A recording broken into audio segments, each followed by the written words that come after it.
Assalamualaikum warahmatullahi wabarakatuh. Perkenalkan, nama saya Rizky Febrianto. Di sini saya akan meresensi sebuah buku yang berjudul Kami Bukan Jongos Berdasi, karya J.S. Kairen. Di mapa akal hendak mencari bini, bini nang manis tapi nang gana buri. Ya, di sini saya akan mereview sebuah buku yang berjudul Kami Bukan Jongos Berdasi, yang ditulis oleh J.S. Kairen, lalu diterbitkan oleh Bukne. Cetakan pertama buku ini pada tahun 2019 bertempat di Jakarta. Jumlah halaman buku ini yaitu ada 414 halaman dengan ukuran 14 x 20 cm. Nomor ISBN buku ini adalah 978-620-220-335-3. Ada beberapa kawan, alumni kampus UDEL, universitas yang konon berisi mahasiswa-mahasiswa buangan. Ada seseorang bernama Sania yang mengeluh terus saat bekerja di Bank EE dengan gaji yang kecil, sedangkan dia ingin jadi anak hits sampai-sampai melakukan pinjaman uang daring alias online. Atasannya menurut tidak manusiawi dan sebagainya, yang kemudian membuatnya memikirkan rencananya atau passion yang sempat tersingkirkan.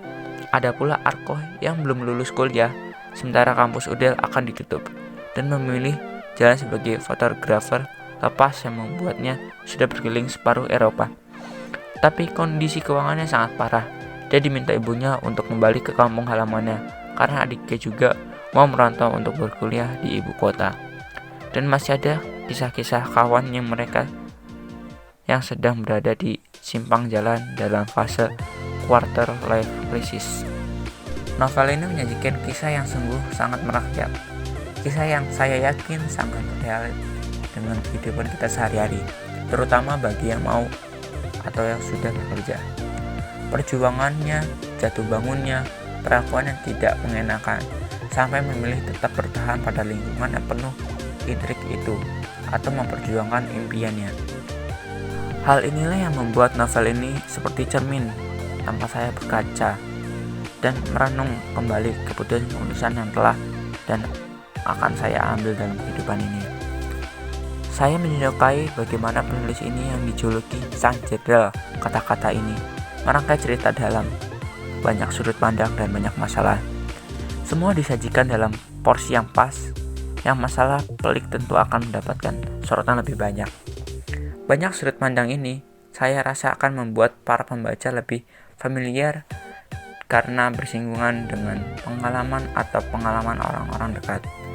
Rasa familiar ini tentu akan membuat perasaan ikut teraduk, ikut gregetan, ikut tertawa, bahkan ikut terpuruk di hadapan nasib yang tak terduga. Ini mengapa novel ini layak dibaca banyak kalangan, mulai dari pelajar SMA, mahasiswa, para pencari kerja, karyawan, orang tua, petinggi perusahaan, dan sebagainya. Karena novel ini menyajikan sebuah gambaran realita kerasnya dan busuknya kehidupan ini. Ini juga mengapa novel ini layak dibaca banyak kalangan, mulai dari pelajar SMA, mahasiswa, para pencari kerja, karyawan, orang tua, petinggi perusahaan, dan sebagainya. Karena novel ini menyajikan sebuah realita kerasnya dan busuknya kehidupan ini, juga menampilkan proses menjadi seseorang dengan keputusan-keputusan yang penting yang diambilnya, sehingga kita dapat menghargai proses tersebut. Novel ini juga diselingi kalimat-kalimat yang sepatutnya kita renungkan pada tiap pergantian babnya, dan juga dalam narasi ceritanya, kalimat-kalimat yang kadang terasa begitu jelek di hati. Novel Kami Bukan Jongos Berdasi ini menceritakan dengan gaya penceritaan yang khas. Terkadang ada sedikit narasi yang lebay seperti dalam novel-novel komedi.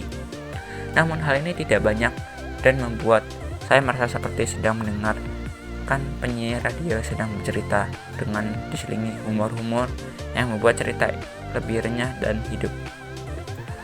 Hal yang saya sayangkan lagi, masalah pengetikan yang masih lumayan mengecewakan, mulai dari salah ketik, salah penyebutan nama ke toko, sampai salah penggunaan tanda petik dalam dialog.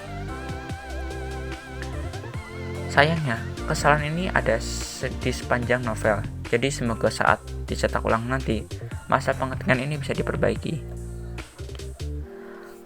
Membaca novel ini dapat membuat perasaan saya bercampur aduk karena beberapa masalah yang dialami tokoh-tokohnya juga saya alami dalam kehidupan ini. Dan saya jadi penasaran banget terhadap novel pertamanya, Kami Bukan Jong.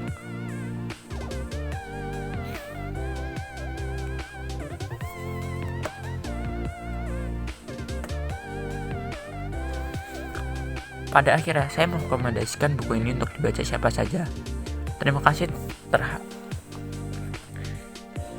Pada akhirnya saya merekomendasikan buku ini dibaca siapa saja. Terima kasih telah menuliskan novel ini, Mas JS Kairen.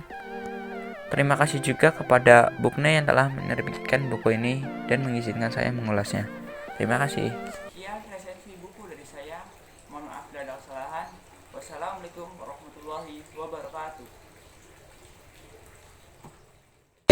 Di mapa akal hendak mencari bini nang manis tapi nang gana buri. Siti robe